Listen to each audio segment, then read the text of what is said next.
Hey guys, it's Kyle with Adosia. Today we're going to build a motion activated overhead stove light that turns on when you walk in at night. And we're going to use the Adosia IoT platform to make sure it only comes on at certain times that we want during the day. And you can use this exact same approach to build a night light for your kid if you want as well.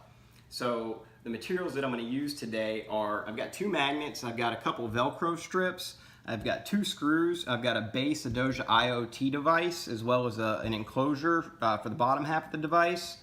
We've got a dual LED strip and a motion detect assembly mount kit. And all of these you can get from the Adosia IoT store at adosia.io. We've also got a small screwdriver and a pair of pliers and an LED channel. It's an aluminum channel. You can get these guys on eBay or Amazon. So let's get started.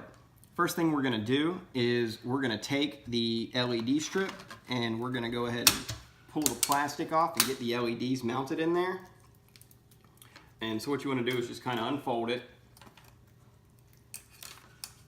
and you'll peel these strips off the back. So we can get both of those off.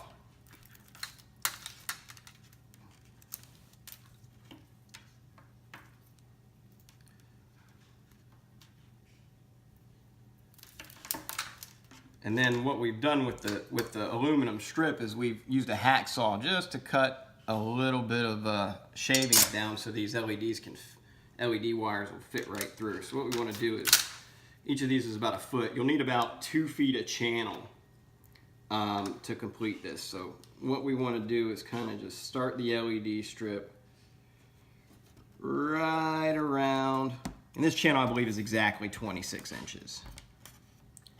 Something like that. And then we'll take the other strip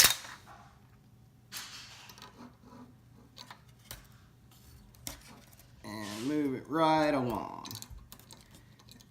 And then fit the leads from the LED wires through the hole,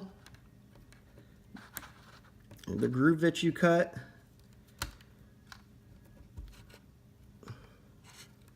And then you can replace the channel. And you may want to push down on these, give it a good solid hard push to make sure it sticks. And then just replace your channel cover.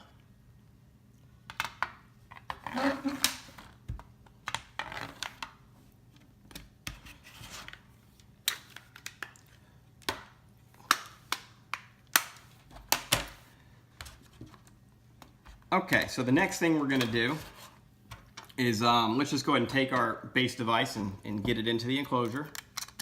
Very simple. Done. And then what we'll do is we'll go ahead and take these two pieces of Velcro strip and just go ahead and, easiest way to do it is just smash them together and then take off the plastic one piece to kind of get the sticky part or the adhesive exposed, and then just stick it right on the back of the device. And you can leave the other piece on until we're ready to mount the system to where we're going to place it, where it's going to live.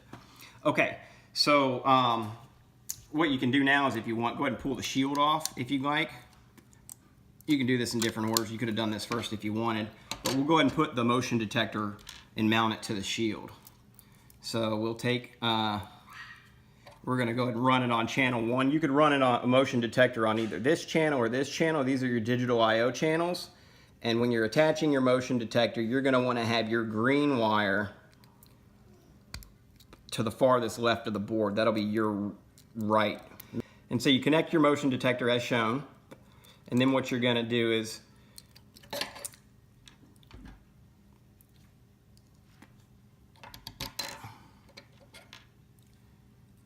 go ahead and connect the mount to the board. It's very easy.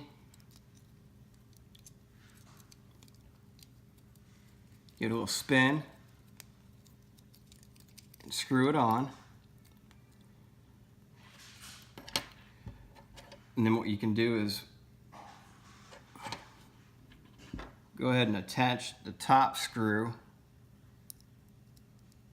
like so. Put the screw through the hole. Take your small screwdriver and just kind of give it a good spin. Screw it on in. And I guess we're going to orient the device like this so we can spin it around, and we'll have the motion detector face downwards. And then what I like to do is just take the pliers, and it helps you tighten it.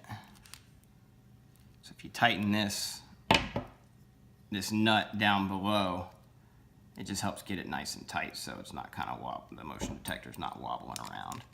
So it's a pretty simple process.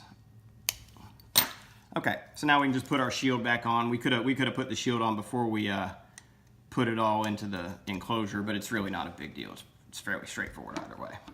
And then all you need to do is just take this analog or the digital line and plug it into the sensor.